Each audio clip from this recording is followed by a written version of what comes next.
Hi hello friends, welcome back to our YouTube channel. One more mini blog. ఈ mini blog వచ్చేసి మీలో ఎంతమంది ఆర్య 2 మూవీకి వెళ్ళారు? నేనైతే ఆర్య 2 మూవీ చూసాను అనమాట. మూవీ చూసినాక మన లైఫ్లో ఆర్య లాంటి క్యారెక్టర్ ఉంటే ఎంత బాగుందో అనిపించింది. ఎందుకు అనిపించిందో నేను చెప్తాను, మీరు కూడా చూసేయండి. మీకు ఎలా అనిపించిందో కామెంట్ సెక్షన్లో కామెంట్ చేయండి. తన బెస్ట్ ఫ్రెండ్ జోలికి ఎవడొచ్చినా ఊరుకోడు. ఈవెన్ తన ఫ్రెండ్ ఫీల్ అయినా కూడా బాధపడతాడు.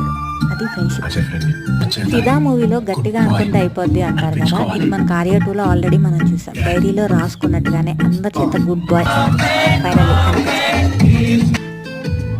ఆర్య క్యారెక్టర్ లవ్ అంటే ఇలా ఉండాలి కదా, ఇంత జెన్యున్గా లవ్ చేయాలి కదా. లవ్లో ఉండే పొసెసివ్ ఫీలింగ్ ఉంటుంది. లవ్ చేస్తే మన బ్యాడ్ని కూడా యాక్సెప్ట్ చేయాలి అని చెప్పిస్తాడు.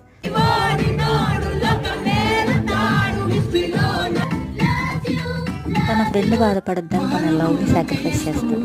అంత జెన్యున్గా ఉండే ఆర్యకి అంత మంచి ఫ్రెండ్ దొరకడం, తను కోరుకున్నట్టుగానే తన లవ్ తనకు దొరకడం. ఆర్య లాంటి క్యారెక్టర్, ఫ్రెండ్, లవర్ మన లైఫ్లో ఉంటే ఇంకేం కావాలి మీరు చెప్పండి.